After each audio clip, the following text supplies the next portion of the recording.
So to finish this up now, there's really not a lot to do. I'm just going to add a little bit of Prismacolor pencil into the mix here. So I want to kind of insinuate that maybe the moon is coming up here. And you know how sometimes with the moon, when there's a bit of cloud, you don't really see the moon, but you see all the glow around it with the, you know, the faint mist or cloud or moisture that's in the air. Sometimes you get that ring around the moon.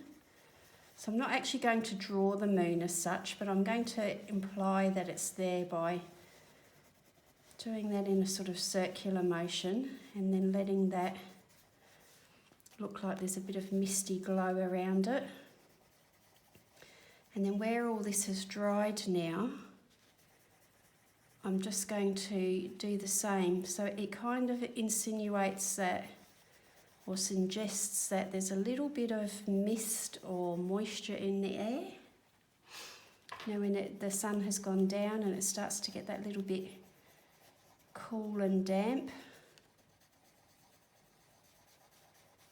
but I don't want the hard-edged look that these clouds have got down here.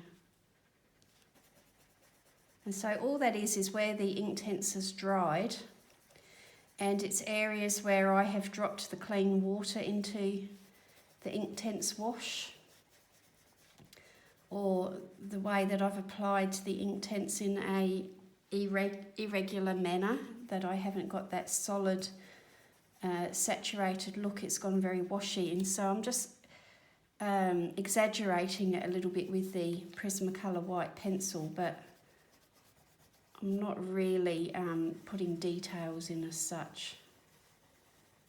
And I will hold this up for you at the end. Now, I did really saturate this paper way beyond its capability, and you can see that it has dried very wrinkly. I've had some heavy books sitting on here, and eventually it may sort of flatten out a little bit more, but I'm not hopeful that it will get any better than that. So that's a perfect example of showing you just sort of the limit that I push the paper to, and also that is kind of the damage, I guess, or the limitations that I will accept. That doesn't really bother me, and I know for some of you it will definitely not be a comfortable way of working, and it also probably won't be an acceptable result for many people. And that's okay, because we're all different, so you know, that's all good. Now this is ginger root, which is a Prismacolor. I like the ginger root for just doing this very slight hint of colour on white or pale things, that you just want to take the edge off of that bright whiteness without actually adding a lot of colour into the mix, and I just find it a really useful colour for doing that. So hopefully you're still getting the idea that this is indeed a white building that's, you know, a little bit sort of dirty and grungy and not necessarily bright white. I'm also going to use a small amount of beige.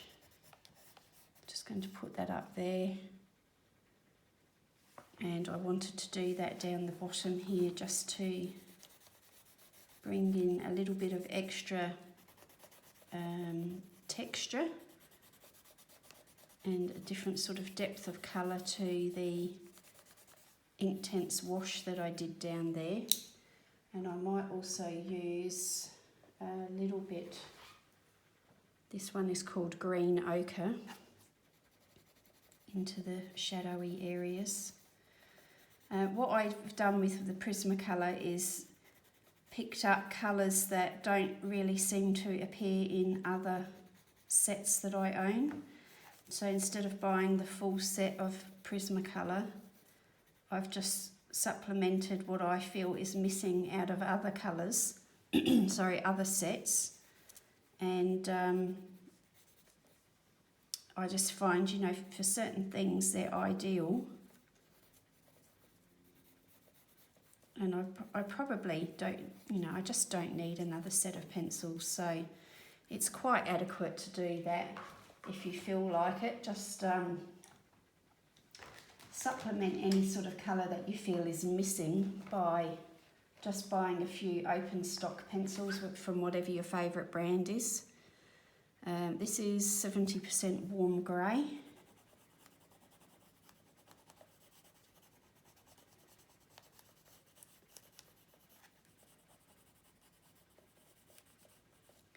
What I try to do when I'm just scumbling the colour into here is that you kind of want to link these areas up very loosely, not in straight lines going across, but just sort of do little squiggly, like, it's really hard for me to describe why I'm doing this or how I'm doing it. It's really something that you need to practice doing yourself to get to that point where you feel like that's acceptable to you. But I just find it seems to be more effective if you don't do lots of separate colours, but you kind of squiggly, randomly step that colour, and you have some, you know, bits where you're barely touching the paper, other bits where it's more solid and saturated. And it's not indicative of anything specific, but it's just sort of an impression of a ground. And I don't want to deepen or strengthen this up anymore. I think that I'm really at that point where I don't want to do an awful lot more to this.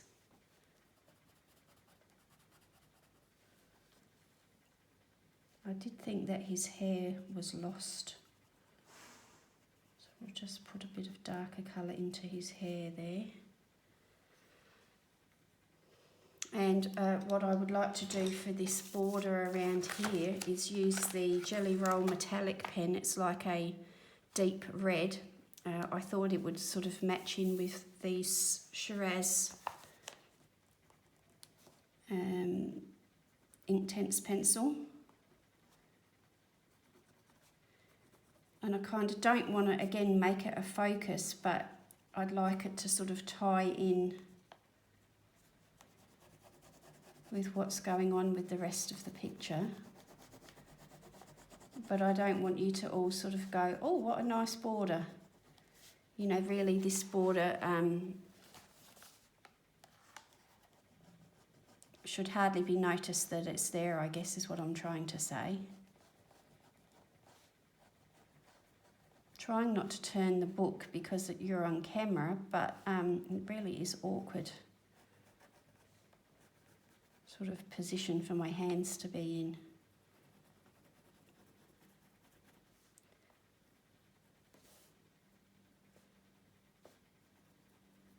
So what that's going to do is just sort of have that little bit of reflective quality about it without being overly dark. And I thought that it might be nice here for this railing across the handrail, because I know I said that I wanted it to be a white building, but it kind of is leaving me feeling that it's a bit flat. So I just want to add a little bit of extra colour into these other things.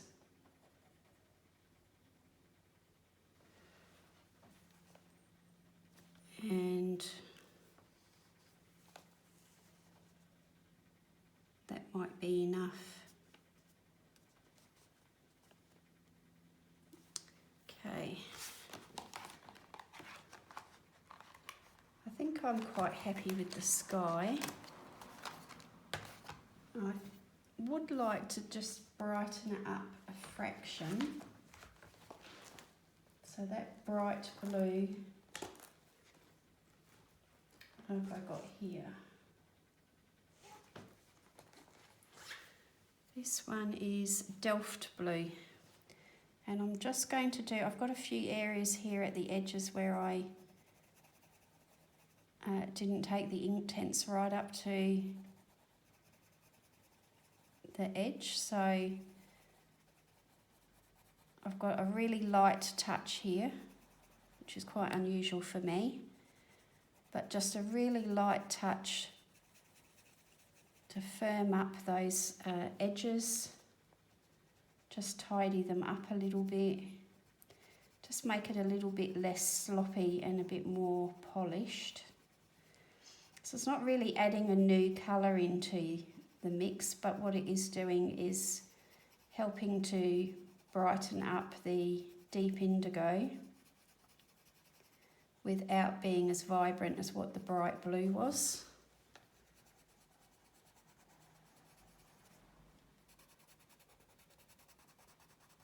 Because that deep indigo, you know, in some parts actually looks a little bit dirty and murky. And while that can be ideal for some situations, I don't feel like it's what I want for in the sky. It is a night sky, so we can sort of get away with that a little bit more than if it was a daytime sky, but even so, I don't really want it to be so dull that it looks dirty.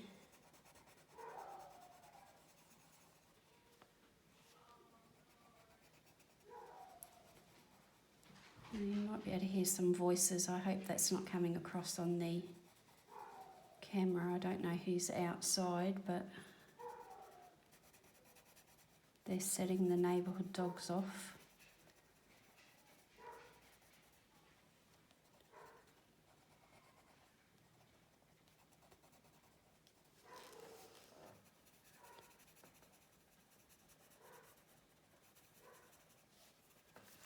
So I'm not really want to cover all of that Inktense wash up, and if I keep going and fiddling with this, that's what I'm in danger of doing. So we'll just give that a miss. Go back to this, what did I do with that warm grey?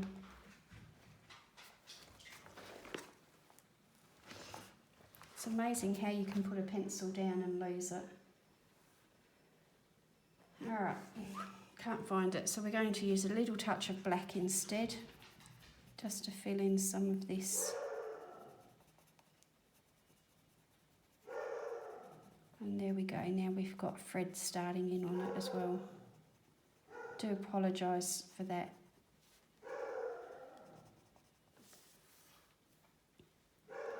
We've barely had a bark out of Hamish so far. He's been here for almost 2 weeks. It'll be 2 weeks on Sunday. It's now Friday when I'm recording this. And I've heard 2 woofs, I think, in that time. And one was when he was playing. So he got a bit excited and he was actually playing. And the other time was to bark at a neighbour's dog over the back of the house. And it was one solitary woof, which was rather funny. So I'll be really happy if he stays like that, and that he's only, you know, a dog that only barks when he really needs to. Would be a bit of a relief.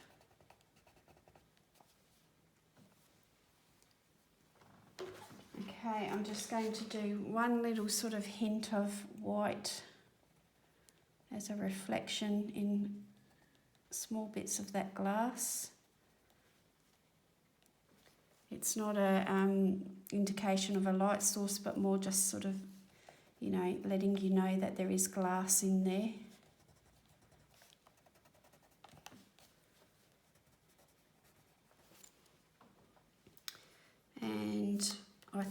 that cup was the only other area that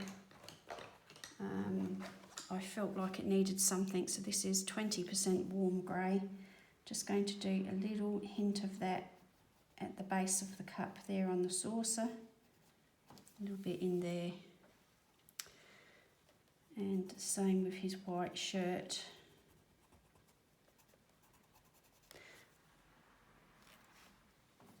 Okay, so I'm actually going to call this done.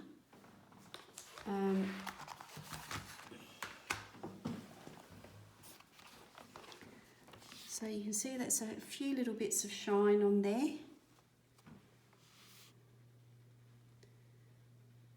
Now, I'm quite satisfied with the way the telescope has turned out. If, for example, that was yours and you weren't, you could always add some more gold metallic into there, or if you've got the Sakura Jelly Roll glaze pens, in particular the clear pen, you could potentially put some clear glaze pen over that to make it look super shiny, but I'm satisfied with that. You know, for the type of book that this is, the type of image that it is, I'm really quite happy with that. Now, what I will do is I'll just show you that, yes, there's a lot of wrinkling, and that's how much it has gone through the paper, which is surprisingly good given how much water I had on there. I really did have a lot of water on there. And so you can see that it is quite wrinkled. It will flatten out a little bit more over time. I'm not anticipating that it will flatten out much more, but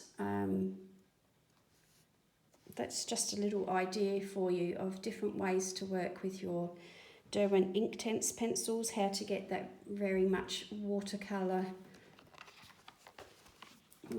sort of wash look going on. Here's where I sort of have put the indication in that perhaps there's a moon there behind the cloud or mist just shining through.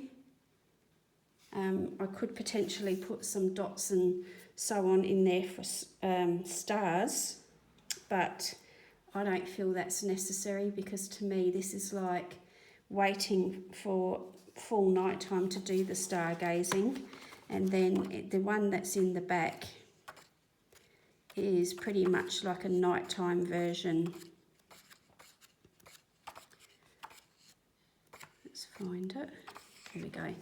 There's your nighttime version with the stars. So if you wanted to sort of replicate that a little bit, what you could do is get a bit of acrylic paint and a toothbrush, and you could flick the paint off of the toothbrush onto there.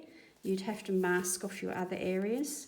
The other thing I could do is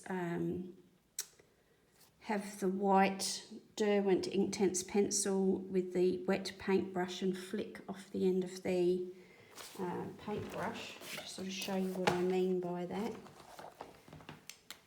So if this was very wet and I had a wet brush, I'd probably dampen off that background, and I'll be flicking in that motion all over the areas where I want the spray of white to be. But personally, I don't really want to do that. I don't feel like that's necessary for the sort of image that I wanted to portray. But they're all ideas of what you could do. Okay, so I hope you've enjoyed this. It has been a much longer video. I am hoping to put these two parts together. If I can't, you will have part 2 is a very long video, and this part 3 will be a shorter video. But thank you for joining me. I hope you have picked up some tips there and enjoyed that.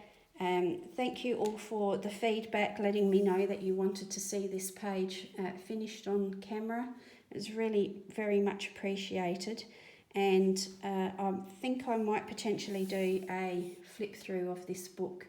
I'm not too sure. We'll see how we go.